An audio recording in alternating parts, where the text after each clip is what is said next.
दोस्तों, स्वागत है आपका हैशटैग सक्सेस विद दीपक में। दोस्तों, लगातार बीपीएससी में जो लेवल है मेंस का वो बढ़ता चला जा रहा है। ऐसे में एडिटोरियल एनालिसिस बहुत ज़रूरी हो जाता है। आज जो एडिटोरियल मैं डिस्कस करने वाला हूँ आपके लिए केस स्टडी हो सकता है, वो आपके लिए उदाहरण के रूप में हो सकता है। आप इसको वैल्यू एडिशन कहीं भी कर सकते हैं। तो आप ये जो एडिटोरियल का सेक्शन होगा वो ऐसे प्लस जीएस पेपर दोनों हिसाब से होगा। तो चलिए आज समझते हैं कैसे न्यूयॉर्क धुएं में लिपटा हुआ है, और ऐसे को लेकर एक छोटा सा कोटेशन पर हम लोग परिचर्चा जरूर करेंगे। साथ ही मैं बता दूं कि हम लोग यह प्रयास आपके सहयोग के लिए कर रहे हैं। तो अगर ये वीडियो आपको पसंद आए तो लाइक और सब्सक्राइब जरूर करेंगे, ठीक है। तो चलिए पढ़ते हैं, समझते हैं। कहा है धुएं से लिपटा न्यूयॉर्क। सबसे पहले तो आप इसको पेपर 2 यानी जो मेंस आप बीपीएससी का तैयारी कर रहे होंगे, पेपर 2 में आप सेक्शन 3 पे चले जाइए। सेक्शन 3 में आपका साइंस एंड टेक पढ़ना है। उसी में एक टॉपिक आपको पढ़ना पड़ेगा पर्यावरण और प्रदूषण। उसमें ये जो आपका जो एडिटोरियल डिस्कशन कर रहा हूँ मैं, वो बहुत ही महत्वपूर्ण होगा, ठीक है। चलिए, कहता है कुछ दिनों पहले बदलते रंगों में लिपटे न्यूयॉर्क की छवियाँ पूरी दुनिया में फैल चुकी। सबसे पहली बात है कि हम लोग यहाँ डिस्कस करने जा रहे हैं कैसे पर्यावरण प्रदूषण के कारण अमेरिका जैसा देश का एक बहुत बड़ा शहर प्रदूषण की चपेट में आता है और वहाँ का जो फिजा है वो बदलने लगता है। और इसी संदर्भ में बोला जा रहा है कि न्यूयॉर्क की छवियाँ अब पूरी दुनिया में फैल चुकी हैं।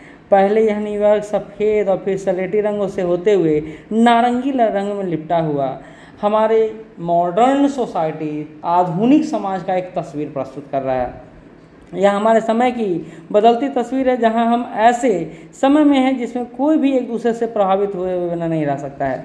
चाहे मानव पर्यावरण को प्रभावित करे या पर्यावरण मानव को प्रभावित करे, दोनों एक दूसरे को प्रभावित करने में लगे हुए हैं। ये वाइस वर्सा रिकॉर्ड और ज़्यादा बढ़ गया है जब विकास की बात करते हैं। जैसे जैसे विकास बढ़ते चला जा रहा है, पर्यावरण रूपी अवधारणा को आप नीचे जाते हुए देख रहे होंगे।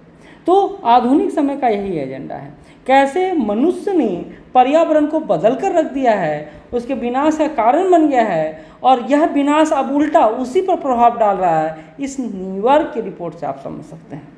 कहता 90 के दशक में ग्लोबलाइजेशन का दौर शुरू हुआ, जब दुनिया कथित रूप से एक दूसरे से जुड़ रही थी। और ग्लोबलाइजेशन असंतुलित है क्योंकि यह विकास की बात करता है। आप वैश्वीकरण, ग्लोबलाइजेशन का हिंदी होता है वैश्वीकरण। वैश्वीकरण के इस दौर में विकास के पहिए को आगे बढ़ाने की बात करते हैं, पर्यावरण के पहिए को आगे बढ़ाने की बात नहीं करते हैं। एक बार मुझे याद है, ट्रम्प जब अपना राष्ट्रपति कैंपेन कर रहे थे तो उन्होंने पर्यावरण में जो बढ़ रहा ग्रीन हाउस गैसेज है उसके संदर्भ में कहा था कि कहाँ है प्रदूषण, कहाँ है प्रदूषण, मुझे तो नहीं दिख रहा है।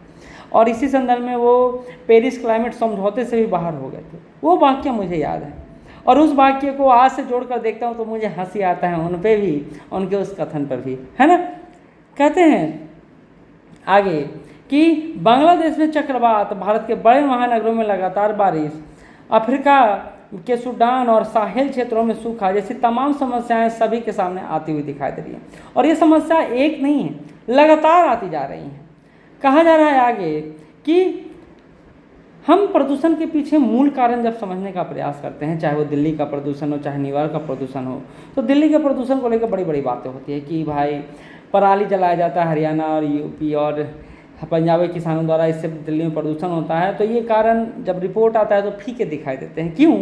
कहता है कि दिल्ली में बढ़ते प्रदूषण का मूल कारण क्या है? वाहनों की बढ़ती संख्या, लगातार बढ़ता अनियंत्रित कंस्ट्रक्शन, यानी जो वहाँ निर्माण कार्य हो रहा है, चाहे रोड बन रहा हो, मकान बन रहा हो, फैक्ट्री बन रहा हो, और उद्योग धंधे, ये सारे कारण मुख्य कारण हैं जो दिल्ली की आबो हवा को प्रदूषित कर रहा है। दिल्ली के प्रदूषण के लिए पंजाबी किसानों की पराली जलाने वाले हवा के उस शोध की कमियाँ हर तरफ दिखाई दे रही है। कहता पराली जलाने के कारण भी दिल्ली में प्रदूषण फैलता है, उससे कोई इशू नहीं है। लेकिन ये पराली जलाने की जो प्रक्रिया है ना, वो भी पूंजीवादी खेती के तौर तरीके हैं कि जल्दी जल्दी खेत को तैयार करो अगले फसल के लिए, फिर तैयार करो खेत को। और पहले जो होता था कि नहीं, खेत से अगर अनाज निकाला जाता था कुछ दिन के लिए छोड़ दिया जाता था खेतों को पड़ती, ताकि वो अपने प्राकृतिक गुणों को फिर से विकसित कर सके, अपने पोषक तत्वों को फिर से विकसित कर सकें। लेकिन अब ऐसा होता हुआ दिखाई नहीं देता है। और ये कारण है कि लगातार ये समस्या जो है वो बढ़ते चला जा रहा है कि लोग जल्दी जल्दी खेती करना चाहते हैं और इसके कारण आग लगा देते हैं खेत में ताकि पराली जल्दी जल जाए और फिर से वो खेती कर पाए। कहा जाता है कि पश्चिम देश इस पर ग्लोबल साउथ की बात करना तक पसंद नहीं करते, क्योंकि उनके अपने देशों में पर्यावरण असंतुलन का कोई बड़ा असर नहीं दिखता है, क्योंकि यह असर एशिया के देशों पर ज़्यादा दिखता है। हालांकि हाल ही के दिनों में जिस तरह अमेरिका में बिना मौसम के बर्फ गिरा है और यूरोपीय देशों में हाल ही के दिनों में जिस तरह गर्मी का प्रकोप बढ़ा है, वैसे में अब यूरोप और पश्चिमी जगत भी इस पर सोचने को विवश है। कहा जा रहा है कनाडा के जंगलों में आग से उठे धुएं और धुंध ने न्यूयॉर्क को घेरा है। असल में न्यूयॉर्क का जो नज़ारा पूरी दुनिया ने देखा है वो अमेरिका के कैलिफोर्निया राज्य में आम हो चुका है, यानी यहाँ इस तरह की घटनाएं आम हो चुकी है। लेकिन न्यूयॉर्क जैसा सिटी में यह उम्मीद नहीं किया जा रहा था, लेकिन वो भी अब दिखाई पड़ रहा है। कहता लेकिन यह आग क्या खुद लगती है? जो अभी कनाडा में आग लग रहा है जंगलों में, वो खुद लगती है या लगाया जाता है? तो जब इसके कारणों को तलाश किया गया तो पता चला मुख्यतः मनुष्यों द्वारा ही जंगलों में आग लगाया जाता है, क्योंकि जब जंगलों में आग लगता है, पेड़ खाक हो जाते हैं, तो उस जमीन का प्रयोग उद्योग धंधों या फिर रियल एस्टेट में बहुत देरी किया जाता है, और ये लाभ मनुष्यों के स्वार्थ के लिए किया जाता है। मनुष्य अपने स्वार्थ के लिए पर्यावरण को न्योछावर करने पर लगा हुआ है। कहा जा रहा है आगे कि जंगलों में लगी आग को बाद जब पेड़ पौधे जल जाते हैं, ज़मीन खाली हो जाती है, तो उसमें बड़े बड़े बिल्डर कब्जा कर लेते हैं और विकास के नाम पर अगले दसेक सालों में इस इलाके में नए नए टाउनशिप, मॉल और इमारतें खड़ी की जाती हैं। कहा जाता है मुंबई जहां समंदर की जगह में वो घेर कर इमारतें बनाई गई हैं, मुंबई आने वाले सालाना बाढ़ असल में बाढ़ नहीं है, बल्कि वह पानी की अपनी जगह है जिस पर लोगों ने घर बना लिया है। यही उत्तराखंड में आप देखते होंगे हमेशा बादल फटता है तो कभी भूस्खलन होता है। क्यों होता है ऐसा? क्योंकि उत्तराखंड का जो एरिया प्राकृतिक था, जो नदियों का था, जो वर्षा के पानी का था, वो अब मनुष्यों द्वारा घेर लिया गया है। अब ये पानी आएंगे, ये वर्षा का पानी आएगा तो अब ये मकान हो चाहे कोई भी हो, दहा कर सबको तो ले ही जाएगा। तो हम दोष प्रकृति पर डगरते हैं, जबकि दोषी कौन है? हम मनुष्य हैं, है ना। कहता है आगे, अब तक दिल्ली में खांसते लोग दुनिया भर के अखबारों में देखे जा रहे थे। उम्मीद है कि न्यूयॉर्क का नारंगी आसमान पश्चिम के विकसित देशों को यह संदेश देगा कि हम एंथ्रोपोसिन के जिस युग में रह रहे हैं उसमें न्यूयॉर्क और दिल्ली बराबर हो चुके हैं। अब किसी शहर और किसी देश को पर्यावरण प्रदूषण से मुक्त मानना किसी भी रूप में सही नहीं है। और ये है न्यूयॉर्क जिसकी बात हम अभी कर रहे थे, धुएं में लिपटा हुआ न्यूयॉर्क। ऐसे दिल्ली और गाज़ियाबाद का फ़ोटो आप हमेशा देखते होंगे, दिल्ली और गाज़ियाबाद का फ़ोटो हमेशा न्यूज़पेपर में दिखाई देता होगा, लेकिन ये न्यूयॉर्क शहर है बउआ, यहाँ अब प्रदूषण का ही जाल है। अगला, दुनिया की स्वच्छ खाती बिहारी लीची। अभी आज ही मैंने देख रहा था कि एक BBC का थोड़ा सा छोटा सा संपादकीय था, यानी डिस्कशन ही था, उसमें बताया गया था कि किस तरह जर्दालू आम को हर साल प्रधानमंत्री, राष्ट्रपति और अन्य कर्मचारियों के पास भेजा जाता था, लेकिन इस बार यह खेप नहीं जा पाया।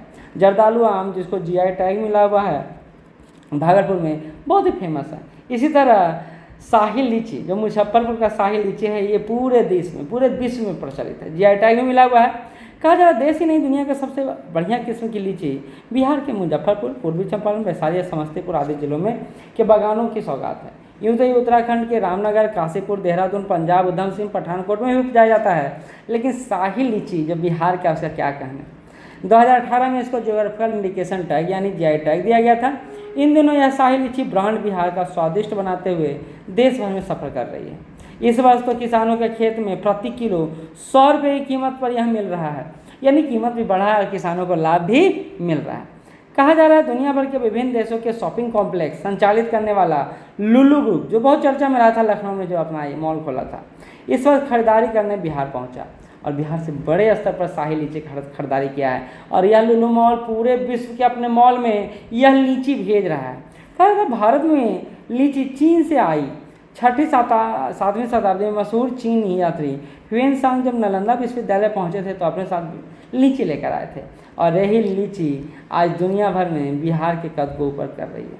कहा जा रहा है लीची के समांतर ही मौसमी चेरी भी आपको देखने को मिलता है। शहतूत और जामुन की तरह भी ही खेती होता है शाही लीची का। लेकिन बिहार में पिछले 3 लाख मीट्रिक टन की उपज का लक्ष्य जो शाही लीची का रखा गया था उसको प्राप्त करते हुए हम अंतर्राष्ट्रीय स्तर पर इसका व्यापार करने में लगे हुए हैं। खैर, लीची का व्यापार तो बढ़ ही रहा है, साथ ही बिहार राज्य का नाम भी बढ़ रहा है। कहा जा रहा है इसके लिए एक निश्चित शर्त है जिसके कारण इसका उपज बिहार में ज़्यादा हो रहा है, लगभग 37 से 38 डिग्री सेंटीग्रेड तापमान। लेकिन इस वर्ष तापमान 40 से 44% पहुँच गया, लेकिन तब भी लीची के उत्पादन में ज़्यादा फर्क नहीं पड़ा है। कहा जा रहा है कि इस कारण एक और जहां गर्मी से फसल की हालत ख़राब है, वहीं प्रोसेसिंग की समुचित व्यवस्था नहीं होने से और संरक्षण और मुश्किल होता जा रहा है।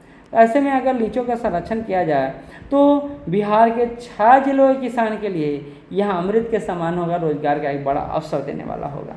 तो शाही लीची को लेकर छोटा सा बात, अंत में जाते जाते विरोधाभासों में फंसा जीवन। हमारा जीवन क्या है? विभिन्न विरोधाभास में, करूं या ना करूं, होगा या नहीं होगा, कैसे होगा, क्या होगा, जैसे कई विरोधाभास हमारे जीवन में अवतरित हो चुके हैं। कहा जाता है हम में से ज़्यादातर लोग शब्दों, छवियों, प्रतीकों में रहते हैं, इसलिए क्रिया ऊर्जा पैदा नहीं कर पाती है। जो हम काम करते हैं उसमें ऊर्जा नहीं दिखता। क्यों नहीं दिखता भाई? क्योंकि हम लोग कई सारे प्रतीकों, छवियों में उलझ कर रह जाते हैं। कहा जाता है क्रिया ऊर्जा है, यानी जो हम काम करते हैं वही तो ऊर्जा है, जो हम दिखाते हैं वही तो ऊर्जा है। और जब हमारे अंदर विरोधाभास होता है तो हम क्रियाशील नहीं हो पाते हैं, और जब क्रियाशील नहीं हो पाते हैं तो ऊर्जा भी नहीं दिख पाता है। जिनमें से कुछ को तो हम जानते हैं और बाकी के बारे में नहीं जानते, इसलिए हमारा पूरा जीवन विरोधाभासों में फंसा होता है। विरोधाभास इतना ज़्यादा है कि गर्लफ्रेंड बनाए कि ना बनाए, दोस्त बनाए कि ना बनाए, बॉयफ्रेंड बनाए कि ना बनाए, परिवार के साथ चलें ना चलें, दो बहन भाई के साथ अच्छे रिश्ते रखें ना रखें, कि पढ़ने हैं या ना पढ़ें, रोजगार करें या ना करें, जैसे कई सारे विरोधाभास हमारे जीवन में रहते हैं। कहा जा रहा है यहाँ पर कि जिनमें से कुछ को हम जानते हैं और बाकी को हम नहीं जानते हैं, लेकिन विरोधाभास का यह छवि जो है जो हमें फंसाए हुए है। कहता है विरोधाभास की इस प्रकृति को समझना बहुत महत्वपूर्ण है। शब्द और क्रिया के बीच विरोधाभास को, जागरूक मांगों को, आग्रहों को, खोजों को, छिपी हुई मांगों को, गुप्त इच्छाओं को, तलाशों के बीच विरोधाभास, कई सारी गतिविधियों को, ये इतने सारे विरोधाभास हमारे जीवन में सम्मिलित हो चुके हैं कि हम क्या करें और क्या ना करें के तौर तरीकों में फंसते चले जा रहे हैं। कहता है जिसका तरीका हर प्रकार के विरोधाभास को दाद कर देगा तो या ख़त्म कर देगा या दबा देगा, उस तरह के विचारों के साथ हमको चलना चाहिए। इसलिए विरोधाभास को इस प्रश्न के समाधान के लिए बहुत गहराई में जाना पड़ता है। आप सब जानते हैं गहराई की तुलना सतह से नहीं की जा सकती। सतह एक चीज़ है और गहराई दूसरी। तो जितना गहराई में जाएंगे आप विरोधाभास को शायद उतना ही शांत कर पाएंगे, उतना ही ज़्यादा समझ पाएंगे। कहा जा रहा है इसलिए विरोधाभास को समझने के लिए न केवल अपने भीतर बल्कि जिस समाज में हम हैं उसमें भी शांति होनी चाहिए। विरोधाभास की इस असाधारण जटिलता को समझने के लिए हमें इसके जड़ों तक पहुंचना होगा, क्योंकि जब तक जड़ तक नहीं पहुंचेंगे समस्या का समाधान कैसे करेंगे, जरा बताइएगा तो हमको। तो विरोधाभास से लड़िए, जीतिए और आगे बढ़िए। ज़िंदगी यही है, नहीं तो इस विरोधाभास में फंस के आप अपनी ज़िंदगी को एक नया आयाम नहीं दे पाएंगे। तो आज का ये छोटा सा एडिटोरियल आपके लिए था। आगे आने वाले दिनों में मेंस के रिगार्डिंग, ऐसे के रिगार्डिंग एडिटोरियल को हम लोग अपडेट करते रहेंगे। आप इस चैनल के साथ जुड़े रहें। धन्यवाद।